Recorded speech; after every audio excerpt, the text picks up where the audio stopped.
Sziasztok! Megnézzük ismét, hogy mit gondol a kedves, szeretett személy, mi a helyzet vele, mi van most egyáltalán nála. Kezdjük is, lássuk, hogy mi a helyzet a szeretett személlyel, azzal, akire most gondolsz, mi a helyzet nála, mi a helyzet a szeretett személlyel.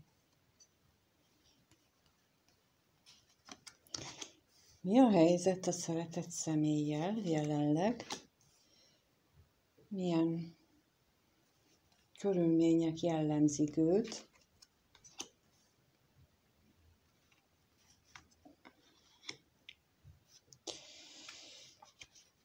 Remények között él, ábrándok és remények. Reménykedik valamiben, ami távol áll mindattól, ami a jelenlegi valósága. A jelenlegi valósága az tele van ellentmondással, tele van hazugsággal, úgy érzi, hogy pontosabban úgy éli meg az életét, hogy a szerencséjét ellopták tőle, eltűnt az életéből, hogy majd rákérdezünk, hogy ki okol esetleg érte, okol-e valakit. Lehet az életében egy idősebb nő, aki fontos szerepet tölt be az életében, hogy a reményeivel, vagy az ellenséges, a negatív gondolataival van-e kapcsolatban, ezt majd erre is rákérdezünk, de mindenképpen szerepel az életében jelenleg egy valaki, akinek nagy a jelentősége. Először megkérdezzük azt, hogy a remény, miben reménykedik ő? Mire vonatkozik itt a remény? Mi változzon meg?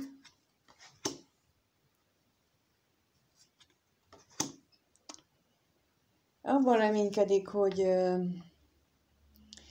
valami szerencsétlen fordulat következett be nála, és ennek a megváltozásában reménykedik. Most már jó ideje meg lehet ez a szerencsétlen fordulat, ez a szerencsétlen változás, és azt reméli, hogy ez valahogy másképp alakul. Tehát, hogy ebből végre ki tud mászni, ki tud kászálódni. Az özvegyasszonyra megkérdezzük, hogy ő mit csinál itt, ki ő.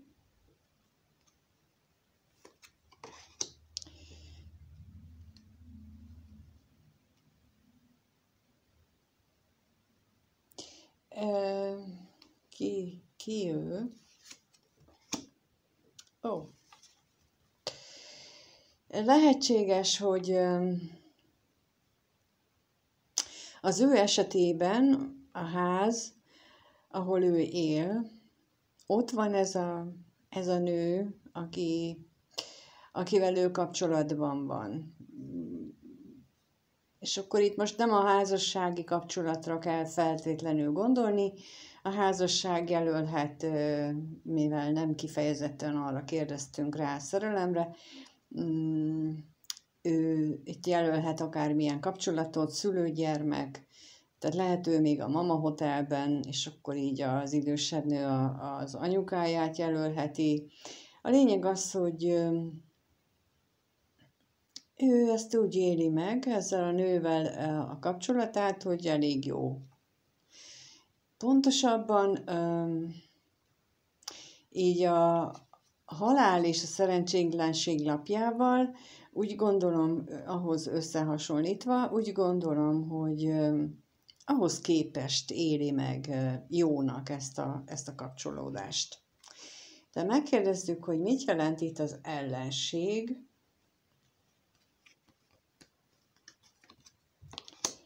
Az ellenség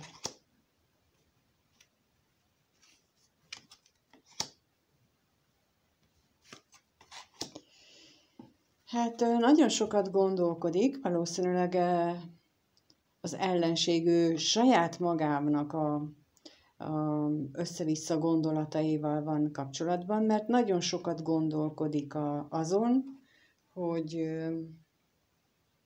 mi történt, hogy dönteni kellene, illetve van, akinél már döntött, és hogy az jó vagy nem jó. Szóval ez az ellenség, ez a belső bizonytalanságot, belső csatározásokat is mutathatja. És mint ahogy azt mutatja itt a szerencsés a tolvaj lapja, tehát hogy ő úgy érzi, hogy ellopták a szerencséjét, de ki vagy mi? Úgyhogy megkérdezzük a tolvajt. Ki ez? Mi ez? Ó!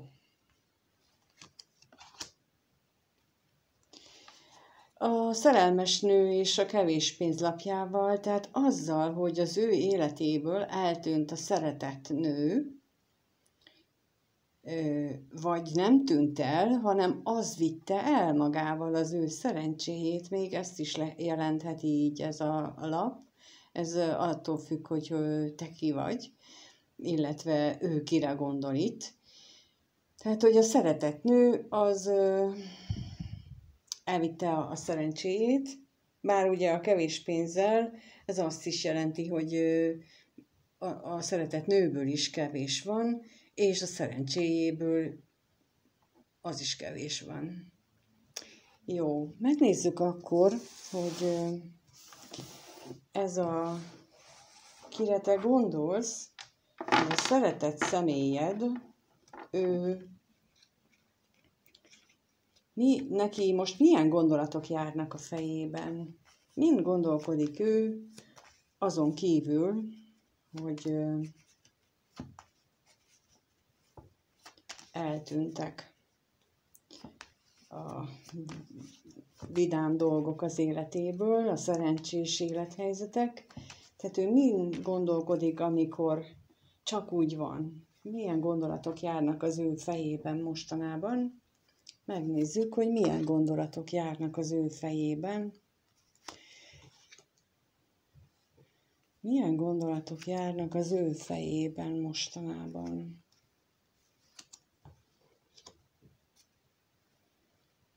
Milyen gondolatok járnak?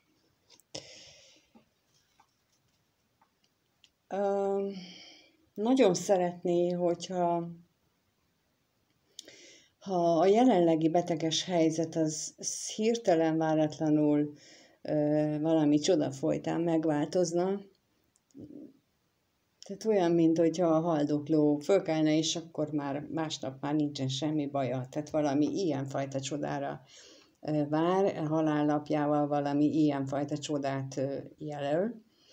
És ugyanakkor a gondolatai, a vágyai körül járnak, és a körül, hogy ő mennyire magányos.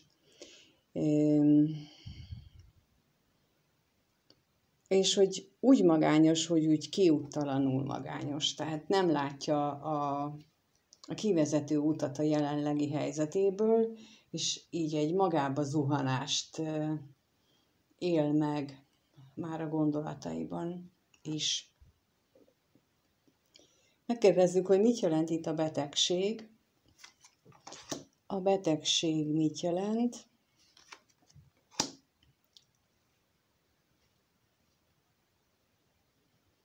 Ki ez az özvegyasszony?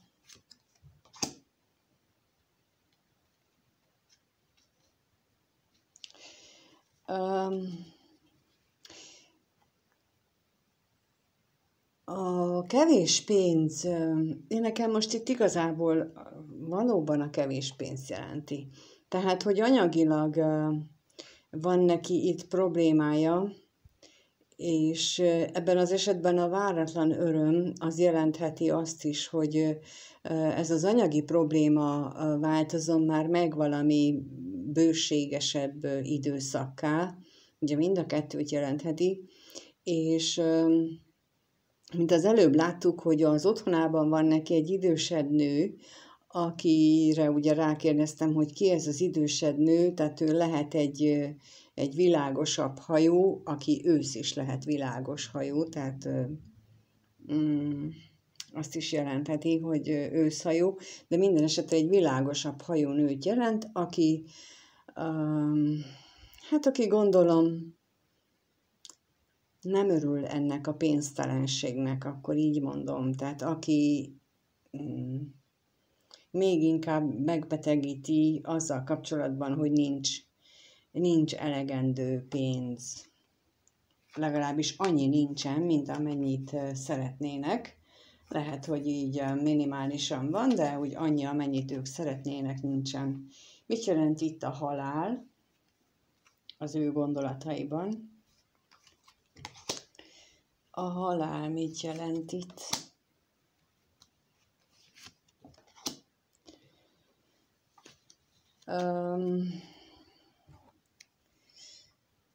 Úgy gondolja, hogy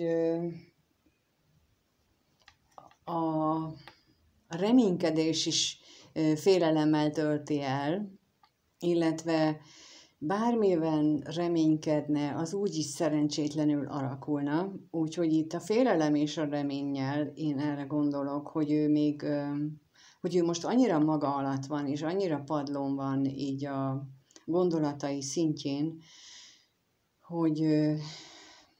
hogy még attól is fél, hogy reményeket tápláljon magában, mert az úgyis rosszul sülne el. Tehát még azt sem meri megengedni magának. Mit jelent itt a vágyakozás? A vágy. Mit jelent itt a vágy? Mire vágyik ő gondolataiban? Mire vágyik ő a gondolataiban? Hát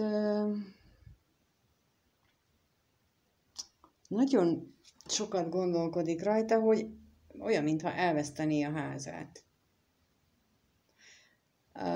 Nem vágyik rá, de hogy a vágyai miatt ő jelenleg úgy érzi, hogy az ő vágyai az oka annak, hogy ő elveszti a házát. A házat, ahol ő lakik, vagy az ő házát, vagy az otthonát, ahol ő van. Tehát, hogy lehet, hogy ő azon gondolkodik, rengeteget gondolkodik, mert itt duplán kijött a gondolat, hogy olyan erősek a vágyai, hogy ez az ő neki az ingatlan veszteséget okozhat. És ez jelenthet azt is, hogy azon gondolkodik, hogy föláldozza a vágyai kedvéért a házat. Most ez jön így nagyon erősen. Próbáltam megfejteni, hogy mit érzek így ezzel kapcsolatosan, de az özvegyemberre is rákérdezek, hogy arról mit tudhatunk meg.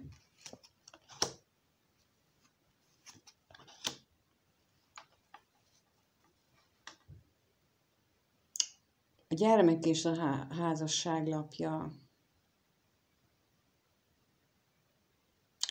És ahol gyermeke van az illetőnek, ott azok vannak a tudatalattiában, és azokra gondol sokat. Illetve ugye az előbb kijött már az özvegyasszony ház és házasság lapja, tehát olyan is lehetséges, hogy arra a kapcsolatra is gondol, amiben ő most van, és ez nem feltétlenül házasság vagy párkapcsolat, hanem, mint mondtam, szülő kapcsolat is lehet. Tehát, hogy az ő magányát ez okozza, hogy ő túlságosan fókuszál ezekre, és ezen is rengeteget gondolkodik, és ez párhuzamban, illetve összefüggésben van azzal a gondolattal, hogy ha ő a vágyát követné, akkor elveszíteni az otthonát is. Igen.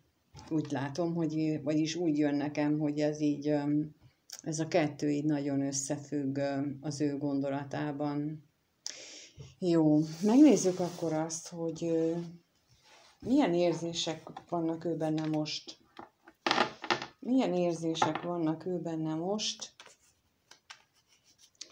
Mit érez ő most úgy általában véve? Milyen érzések vannak benne mostanában? Milyen érzések vannak benne? Úgy általában véve, milyen érzések vannak benne?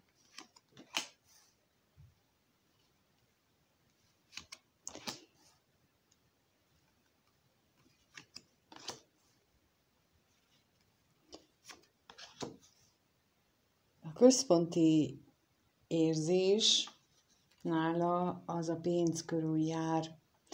A pénz körül, de az alapvetően a hiány, a félelem, a vágyakozás, tehát a hiány, a vágyakozás is azt jelenti, hogy valamiből nincsen. A félelem, a féltékenység is azt jelenti, hogy félek valamitől, hogy bekövetkezik, tehát az is valami negatív dolog. A kevés pénz ugye az azt jelenti, hogy abszolút hiányállapot, és a váratlan öröm is azt jelenti, hogy nincsen valami, és örülnék, hogyha valami váratlan történne, és mivel középen a pénznapja van, ezért nagyon gyanús nekem, ugyanúgy, ahogy a gondolatnál is kijött már az utalás a pénzre, hogy ő neki az érzései, és ez az összes érzés, ez az anyagiakkal van összefüggésben, tehát a gondolatai, érzései is minden az anyagiak körül forognak. Mit jelent itt a kevés pénz? Mit jelent itt a kevés pénz? A kevés pénz mit jelent?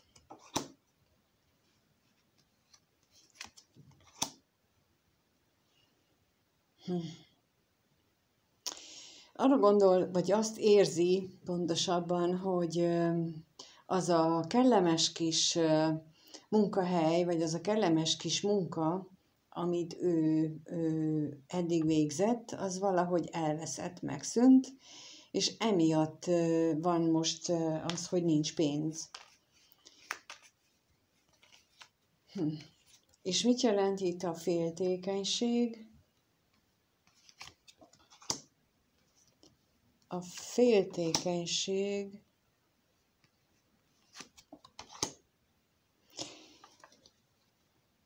a bosszúság, betegség, özvegyasszony itt megint arra vonatkozik, hogy nekem, hogy ő nagyon sokat vívódik magában, amiatt, hogy emiatt a beteges helyzet miatt is, hogy ehhez hogyan viszonyul itt az özvegyasszony, aki mind a három kirakásban, tehát a gondolatoknál, a helyzetnél és most itt az érzelemnél is kijött, mint magyarázó. A helyzetnél főlapok között, a gondolatnál ugyanígy magyarázóként, és itt is magyarázóként kijött, tehát a félelme, ő fél ettől a nőtől. Ezt így konkrétan azt látom, hogy ő benne nagy félelem van ezzel a nővel kapcsolatosan. Miért fél ettől a nőtől? Megkérdezem most még. Miért fél ő? Kaphatunk erről valamit? Miért fél ő ettől a nőtől?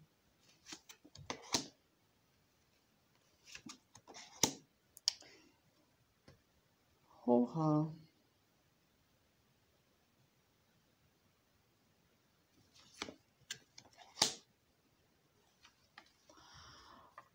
Nekem az jön most, hogy nem biztos, hogy ez a nő a szeretett nő számára. Sokkal inkább azt gondolom, hogy azért fél ettől a nőtől, mert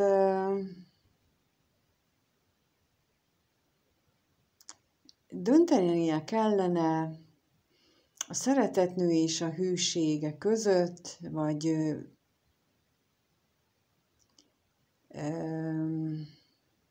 pontosabban úgy döntött, az is lehetséges, hogy hűséges a szeretett nőjéhez, és ezt így nem meri bevallani ennek az özvegyasszonynak, és ezért fél, hogy kiderül. Nem tudom, ez most hogyan jön, de így jönnek most ezek a belül. Mire vágyik, itt megkérdezem, hogy az érzéseiben mire vágyik ő? Mire vágyik ő?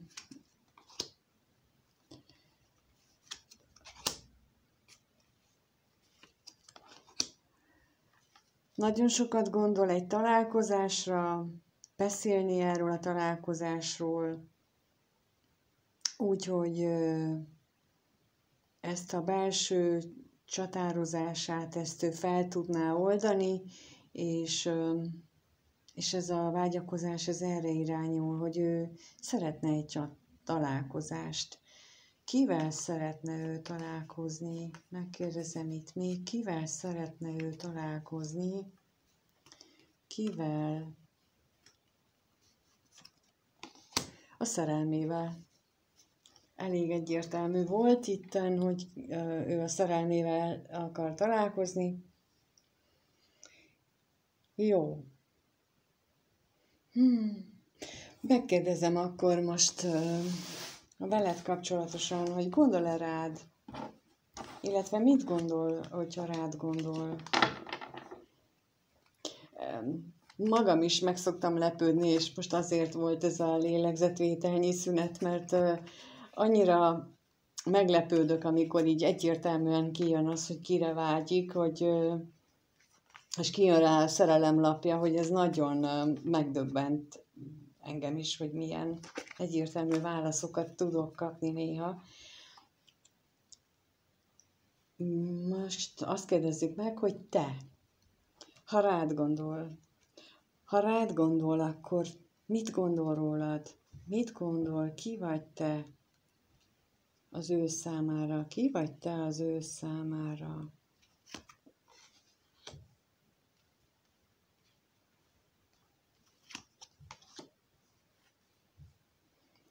Ki vagy te az ő számára, ha rád gondol?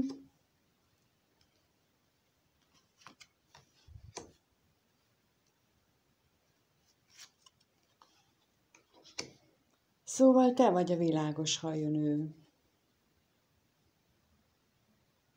Úgy tűnik, te vagy a világos hajú nő, akire gondol, ugye ott már kijött az előbb a gondolatoknál, te vagy az, akihez a gondolatai,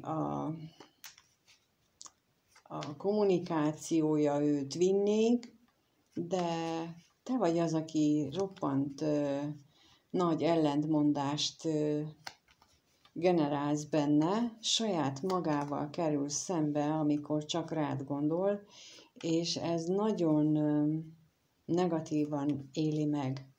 Ezt nagyon-nagyon negatívan éli meg, olyannyira negatívan éli meg, hogy belebetegszik abba, hogy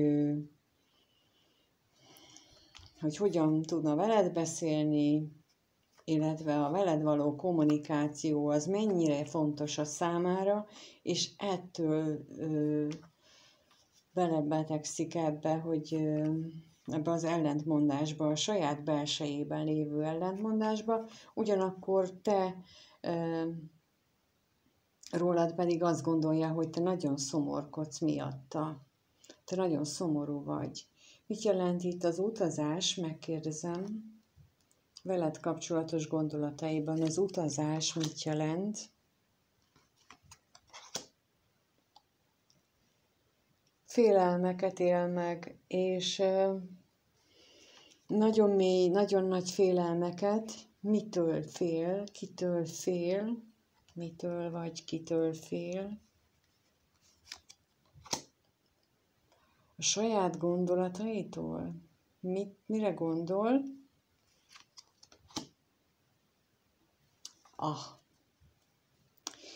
Nagyon fél, mert hogy a gondolataiban a remény játszik központi szerepet, és ez őt megrémíti, hogy úgy mondjam. Rémülettel tölti el. Megkérdezzük itt, hogy mit jelent a betegség a gondolataiban, a veled kapcsolatos gondolataiban a betegség mit jelent?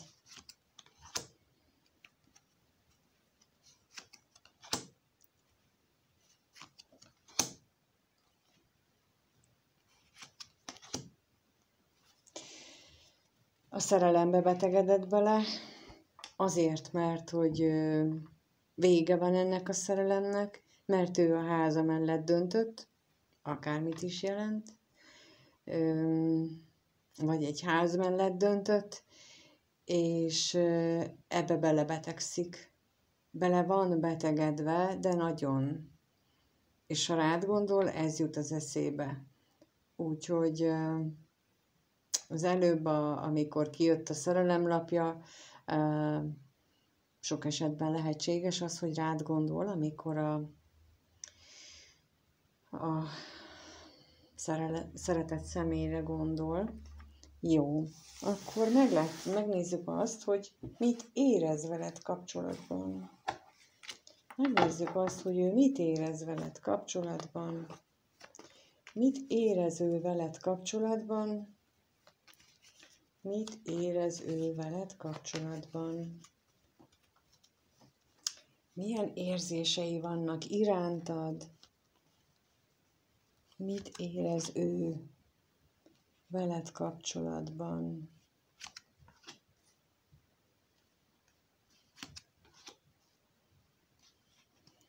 Mit érez ő?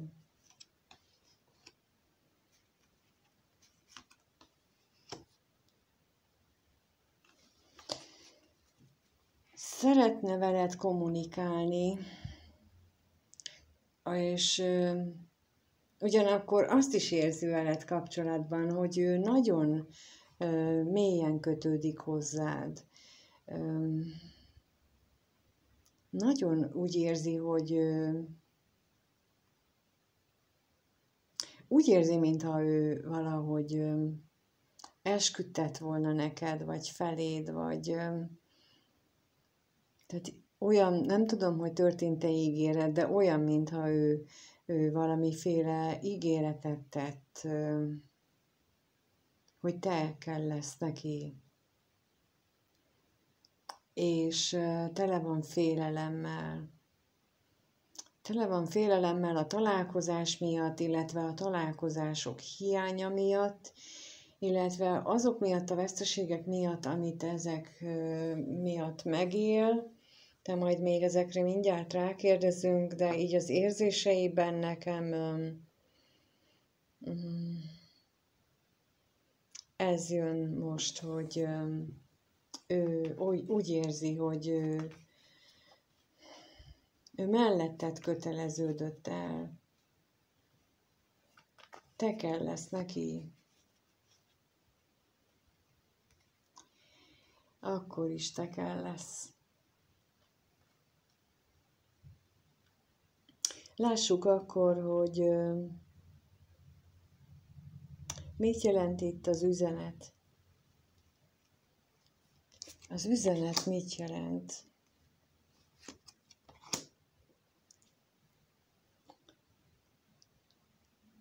El szeretném mondani, hogy mennyire hiányzik a testi kapcsolódásotok. Mennyire vágyakozik arra is, hogy mennyire hiányolja ezt. És mit jelent itt a féltékenység? Mi itt a féltékenység? Egy nagyon mély kötődést jelent, és ez rémíti meg őt igazából. Tehát az, hogy ő rád úgy gondol, hogy mintha elköteleződött volna feléd, ugyanakkor meg nagyon fél ettől a mély lelki kapcsolódástól. Megrémíti őt, de ki is tart mellette ugyanakkor. Megijeszti, de ki is tart. Mit jelent itt a veszteség? A veszteség mit jelent?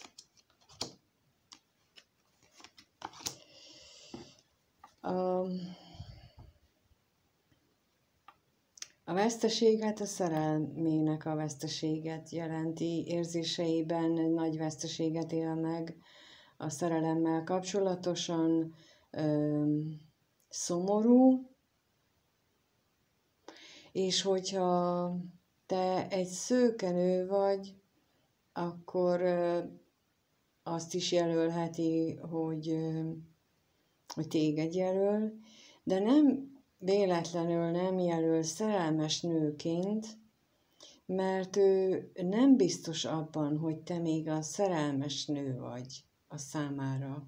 Nem azt jelenti, hogy ő nem szeret, mert ő nagyon is, mert a szerelem állandóan kijön az ő gondolataiban, a vágyaiban és az elköteleződésében, hanem a részedről gondolja, hogy te már nem szereted őt. Megkérdezzük a találkozást. Mi a találkozás? Mi itt a találkozás? Mi a találkozás?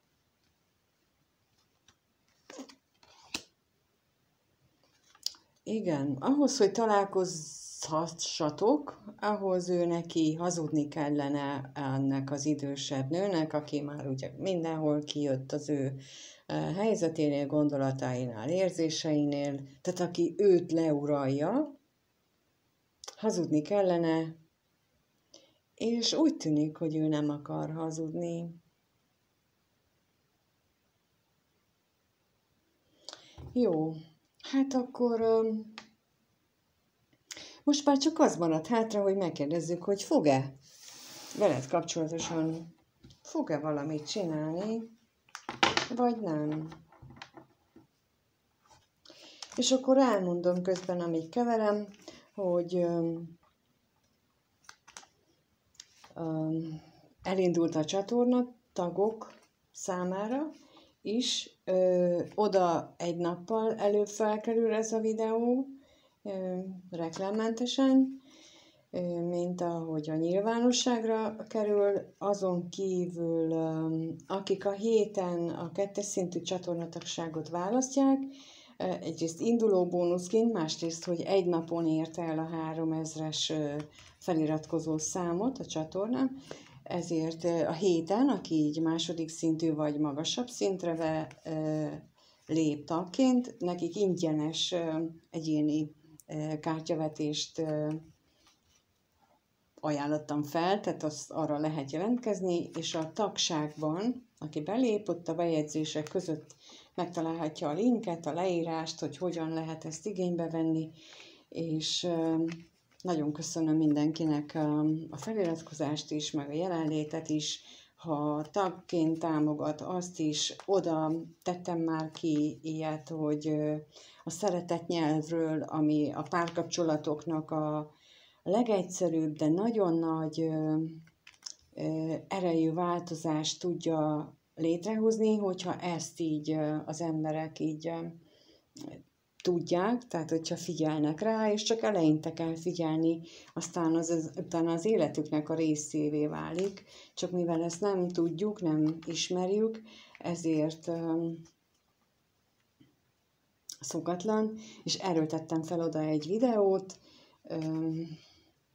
és még a későbbiekben plusz videókat is rakok fel, és hasonló témában is, meg megerősítések, és ilyen mindenféléket is még pluszba teszek fel, szintől függően, de a második szinten ott már a kedvelők szintjén ott már ezek elérhetők mindegyik egyelőre, és akkor a harmadik, negyedik szinten oda majd még pluszba kerülnek ki dolgok.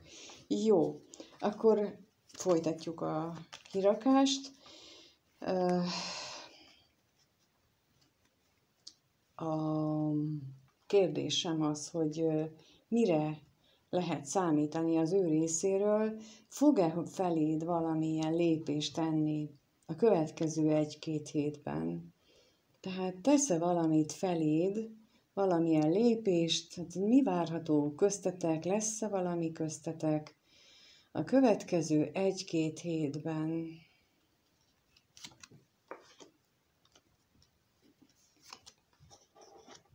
Mi várható a következő 1-2 hétben?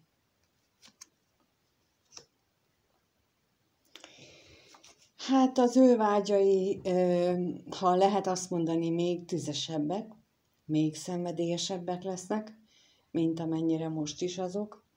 Ugyanakkor középen ott van az özvegyasszony, az az özvegyasszony, aki az egész kirakást uralta, aki az ő egész életét uralja, és úgy tűnik nekem, hogy a találkozás és az ő vágyai közé áll pillanatnyilag még mindig. És a végén a katonatiszttel azt jelenti nekem, hogy ebből a találkozásból a fizikai szinten nem sok esetben lesz valódi találkozás, inkább csak ábrándozás, reménykedés valószínű.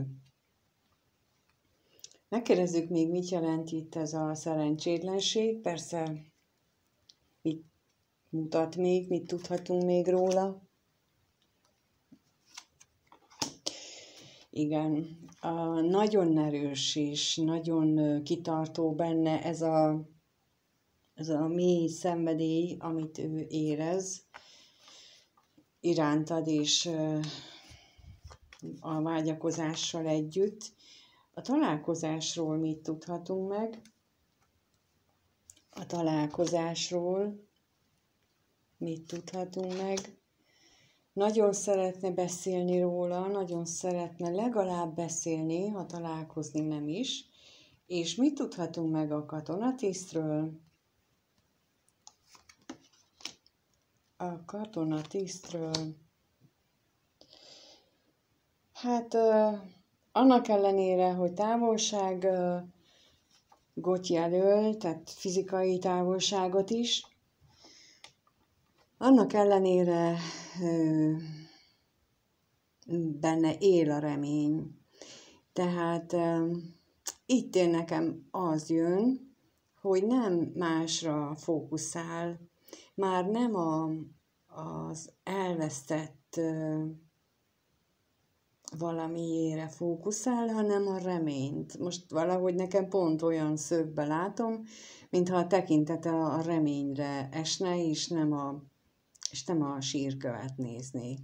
Tehát nekem ez ilyen pozitív változás, nem egy nagy változás, nem látványos.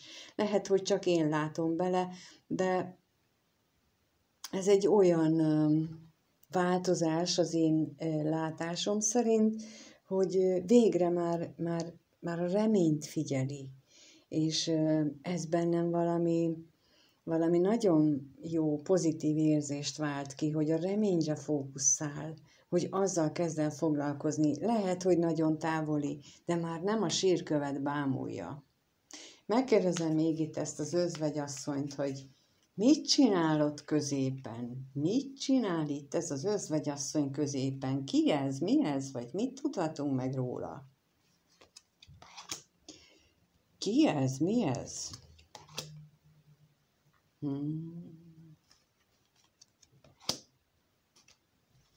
Hát,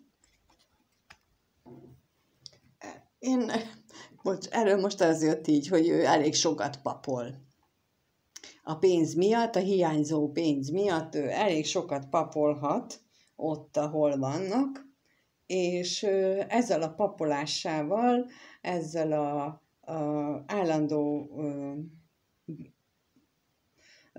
dumájával, beszélgetésével, mondásával, ezzel mondjuk úgy, hogy kikészíti ezt az embert. De meg is akadályozza mindenben. Tehát a vágyait leblokkolja, a beszélgetéseket, a közeledést, szóval az egész embert, az egész lényét blokkolja, emiatt, hogy minden pillanatban emlékezteti a pénzhiányra. Elképzelhető, mivel hogy így ebben a kirakásban nagyon sokszor kijött a pénzre az utalás, hogy olyan helyzet állt elő az ő életében, hogy most valami miatt nem megy úgy a szekér, mint korábban, és ez a pénzhiány, ezt az özvegyasszonyt, ez borzasztóan bosszantja. Hogy nem kap annyit tőle, vagy nincs annyi bevétel, nem élhet olyan nagy lábon, ahogy korábban, és és nekem most itt ezzel a kevés pénz üzenet és a lelkésszel, tehát, hogy ezt így sokkal mélyebb problémának éli meg, mint amilyen valójában, és ennek hangot is ad folyamatosan. Köszönöm, hogyha itt voltál, megnézted, köszönöm, ha lájkolsz és feliratkozol. Minden feliratkozónak köszönöm ismételten a feliratkozást. Ha a csatorna tagjává akarsz válni, azt is köszönöm. És a tagként örömmel várom, hogyha megírod, hogy mi lenne a kérdésed, és akkor igyekszem annak megfelelően kirakni. Úgyhogy minden jót kívánok, mindennyi jótaknak, sziasztok!